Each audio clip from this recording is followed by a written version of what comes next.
रहीम अस्सलाम वालेकुम व्यूअर्स, उम्मीद है कि आप सब खैरियत से होंगे और आपके एनिमल्स भी खैरियत से होंगे। आज हम आपको बताने जा रहे हैं कि जो नमक है, मादनी नमक और जो मिनरल्स ब्लॉक है उसकी क्या अहमियत है एनिमल्स के लिए, कि ये कितने शौक़ से खाते हैं। ये ब्लॉक जो पिछले दिनों हमने बनाया था, ये देखें बकरे बहुत ही शौक़ से खा रहे हैं इसको, और ये एक सोर्स ऑफ एनर्जी भी है। ये देखें, ये सोर्स ऑफ एनर्जी भी है और इनका हाजमा भी करता है, कैल्शियम और मिनरल्स की कमी को पूरा करता है। और ये जो मादनी नमक है ये भी खुरलियों में होना बहुत ज़रूरी है। और ये जो मिनरल्स ब्लॉक है ये भी होना बहुत ज़रूरी है। मोलाइसिस ब्लॉक यानी जिसको यूरिया मोलाइसिस ब्लॉक कहते हैं, जो बनाने की वीडियो हमने आपको पहले दिखाई है। ये एनिमल्स बहुत शौक़ से खाते हैं। ये खुरली में होना बहुत ज़रूरी है और ये मादनी नमक भी होना बहुत ज़रूरी है। मादनी नमक जो है ये इनकी जिस्म की नमकियात की ज़रूरियात को पूरी करता है और इनका हाजमा भी बहुत अच्छा कर देता है।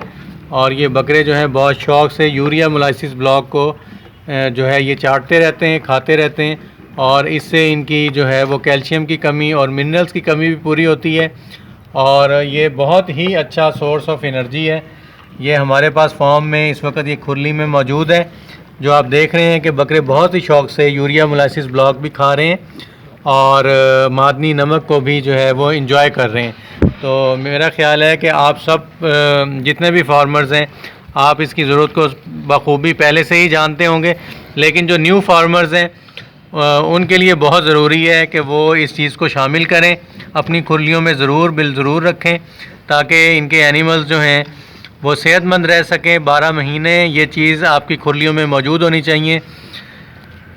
और जो पुराने फार्मर्स हैं उनको तो इसके बनाने का तरीका भी आता है, और जिन्हें इसको बनाने का तरीका नहीं आता वो हमारी यूट्यूब के ऊपर इसके बनाने यूरिया मोलाइसिस ब्लॉक बनाने का तरीका मौजूद है।